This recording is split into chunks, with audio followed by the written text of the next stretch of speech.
जो समूह का एक छत्र पे आना में जो हमारी समस्याएं हैं, उन समस्याओं को हम पहचान करें और पहचान करने के बाद में हम एक व्यवस्था में आ सकते हैं। तो सबसे बड़ी समस्या तो हमारी यही रही है कि हमारी एक संस्कृति नहीं है। हम किसी दूसरी संस्कृति का फॉलो कर रहे हैं। हमारी जो शिक्षा व्यवस्था है उसमें भी सवर्णों को सवर्णों को अपने को एक शिक्षा व्यवस्था उत्पन्न करनी पड़ेगी, जो कैडर के माध्यम से हम शुरू कर सकते हैं कि छोटे छोटे क्षेत्र वाइज हमने हमारे परिवारों को, बच्चों को, जो आने वाली पीढ़ियां हैं और बच्चे हैं, उनको शिक्षित करना पड़ेगा। और शिक्षित करते ही कई चीजों का, हमारी समस्याओं का समाधान हो जाएगा। जैसे मैं आज ही का उदाहरण बताऊं, मैं कक्षा में था तो कक्षा 7 8 के विद्यार्थी मेरे से कह रहे थे कि सर कल गणेश चतुर्थी है, तो ये इसका आप क्या करोगे। तो मैंने कहा, बच्चों को समझाया कि बच्चों देखो कि ये गणेश जी कहाँ से शुरू होते हैं ये पता है। क्या किसी इंसान के ऊपर हाथी का सिर लगाया जा सकता है। तो अब 7वीं 8वीं क्लास का बच्चा पूरी, मतलब कि सर जो लगाया हुआ है, जब भी तो फोटो छपी है ऐसे। तो क्योंकि उनके बच्चों को इस व्यवस्था का ज्ञान नहीं है। बच्चों को मैंने समझाया कि आप विज्ञान पढ़ते हो, विज्ञान में क्या आज ऐसा संभव कर सकते हैं, तो ऐसा कोई उदाहरण है तो नहीं है। तो मतलब कि इस प्रकार की जो व्यवस्थाएं हैं, जो दो तरीके की व्यवस्थाएं हैं, एक ऐतिहासिक है और एक मिथक है। जो मिथक का कोई प्रमाण नहीं होता है कि ये चीज ऐसे होती है। और तो एक बच्ची मेरे से प्रश्न किया है कि सर ये जो जो बैकग्राउंड। आज में सुगरी कैसे उगी है, ध्यान है आपको। वो नहीं ध्यान, तो जब हमने, आपने कहाँ से सुनी।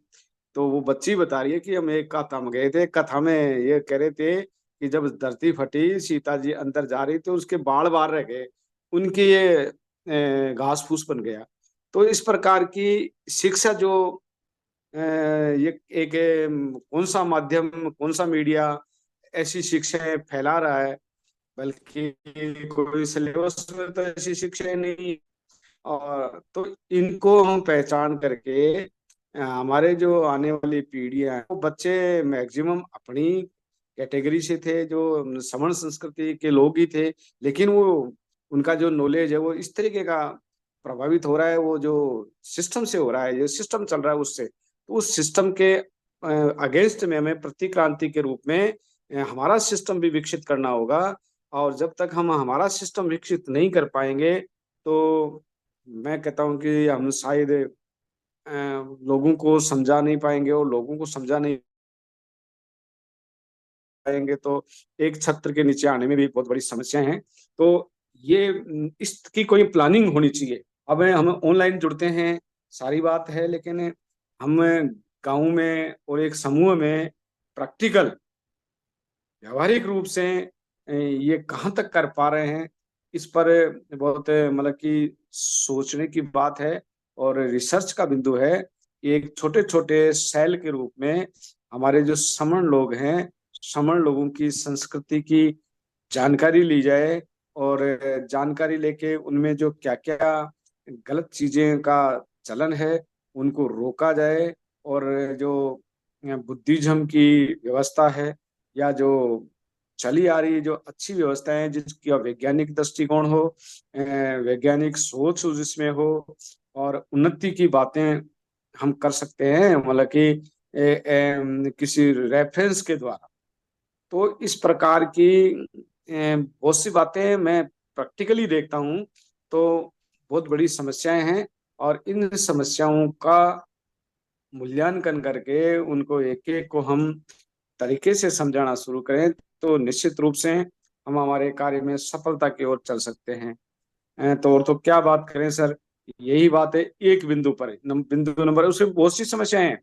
सबसे बड़ी तो शिक्षा की समस्या है। आने वाला समय हमारे लिए बहुत ही भयानक स्थिति का नजर आ रहा है, क्योंकि अब जो शिक्षा के दरवाजे हैं वो हर व्यक्ति के लिए नहीं खुलेंगे। क्यों?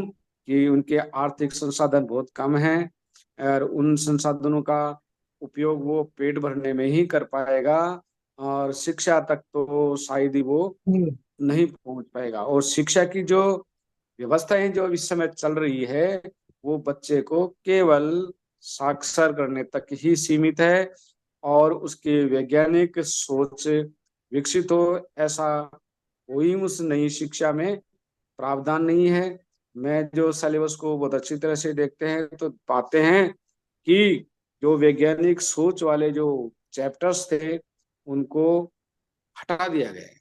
तो कहने का मतलब वो तो बातें डायरेक्ट याद करेंगे, ये चीज रहती है।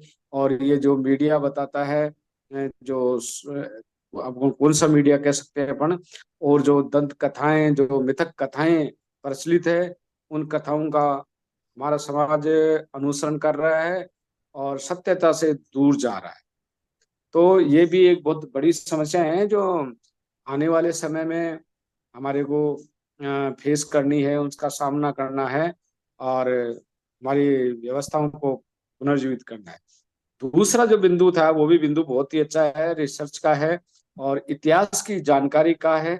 तो ये तो बात है कि राजस्थान का जो इतिहास को हम गौर से देखेंगे, तो हमारा जयपुर का जो राजघराना है, जयपुर का जो आमेर है, वो कोई समय मीणाओं का जो मतलब ये आदिवासी लोग थे, उनका शासन था और उनकी व्यवस्थाएं थी। हमारे जो चित्तौड़ का, जो मेवाड़ का जो शासन था, वो मौर्यों ने, चित्रांगद मौर्य ने चित्तौड़ का किला बनाया, और वो भी व्यवस्थाएं हमारे समण व्यवस्था के अनुकूल थी, मतलब उनकी विकसित की हुई व्यवस्था थी। और आप जो जोधपुर और इधर जो मारवाड़ जिसको बोलते हैं, मारवाड़ की जो व्यवस्थाएं हैं, उसमें भी हमारे लोगों का बहुत बड़ा योगदान था। और बहुत ही अच्छी मतलब कि श्रमण संस्कृति थी और सभी लोग सुखी थे। लेकिन हमारी संस्कृति का ह्रास हुआ, और जो एक नई संस्कृति उत्पन्न हुई, उस संस्कृति में हम लास्ट के पायदान पे हो गए। और अब जो व्यवस्थाएं आप देख रहे हैं कि हम राजस्थान के अंदर जो बहुत संघर्षशील लोगों का, यहाँ के लोग बहुत संघर्षशील लोग हैं। कितनी विकट परिस्थितियों से सामना करते हैं और अपना जीवन यापन, और फिर भी मतलब कि राष्ट्रीय मानकों को ध्यान में रखते हुए, मतलब उनके राष्ट्र में योगदान, कितना बड़ा योगदान है इतने संघर्षमय जीवन को होते हुए भी। तो ये भी हम इसको सोचें, और इतिहास को हम बताने की कोशिश करें। कोई भी इस इतिहास को कोई जानकारी नहीं दे रहा है कि जो चित्तौड़ का है मौर्यों का था, राजस्थान का जो जयपुर रहा है वो कभी मीणाओं का रहा होगा, और कभी बाड़मेर गुजरों का रहा होगा, कभी अलवर का जो ये मथुरा तक का घराने हैं, ये जो जाट लोग हैं, जो श्रमण व्यवस्था के, हमारी व्यवस्था के ही हैं, उनका रहा होगा। और इधर गंगानगर इधर हमारे लोग बहुत बड़ी संख्या में हैं। फिर भी हम एक छोटी सी एक मतलब कि हमारी एक सोच, एक संस्कृति, एक नहीं होने की वजह से हम आज इस देश में लास्ट के दर्जे के गिने जा रहे हैं। तो बस मैं मेरी बात ज्यादा नहीं कहूंगा, यही मैं मेरी बात को विराम दूंगा। बहुत ही अच्छे बिंदु हैं, और आज सुन करके ज्ञान प्राप्त करने की कोशिश करेंगे। जय भीम, नमो बुद्धाय।